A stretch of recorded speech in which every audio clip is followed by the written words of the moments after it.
Messieurs et dames, bonjour et bienvenue dans votre émission Origine des mots, là où le mot prenne sens et signification.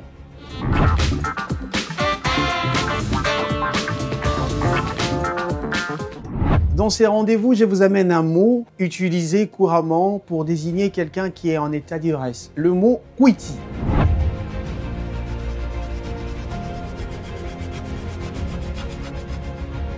Et voilà, lorsque quelqu'un est en état d'ivresse en lingala, on dit qu'il a le quiti. To asa na quiti. C'est quelqu'un qui a pris de l'alcool et il est en état d'ivresse. Mais est-ce que vous saviez que ces mots tirent son origine du mot in quit, qui vient de français? Et voilà, et donc in quit, c'est le fait de consommer excessivement l'alcool. C'est là que ces mots tirent son origine, mais les lingalaphones l'ont déformé. Ça vient de français à in quit, qui désigne une biture ou la gueule de bois. C'est après avoir consommé excessivement l'alcool, la personne est complètement pompette.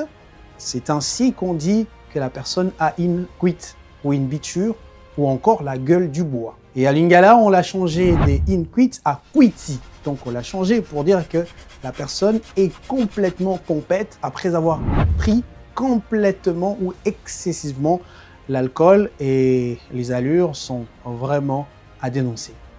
Buvez de manière modérée et soyez conscient ou soyez responsable de votre consommation. Ça ne sert à rien de commencer sa journée avec l'alcool, car ce sont des comportements que nous dénonçons jour et nuit ici en République démocratique du Congo, et surtout à la jeunesse qui doit penser à plusieurs choses, notamment le développement et comment s'en sortir. Et alors donc, ça ne sert à rien, car l'alcool te rendra toujours zinzin, ça te rendra toujours cinglé quand tu le prends, et tu seras ou tu auras in quit en français, en lingala in quiti. Et voilà.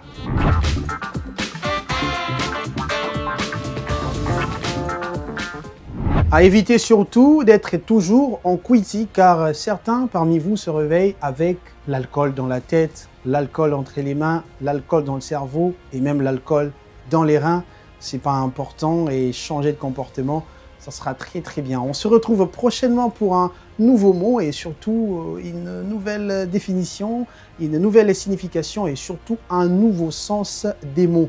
Cette émission vous a été offerte par Innov Télévision. Nous nous retrouvons prochainement par la grâce des dieux. Pour le moment, restez en bonne santé. Au revoir.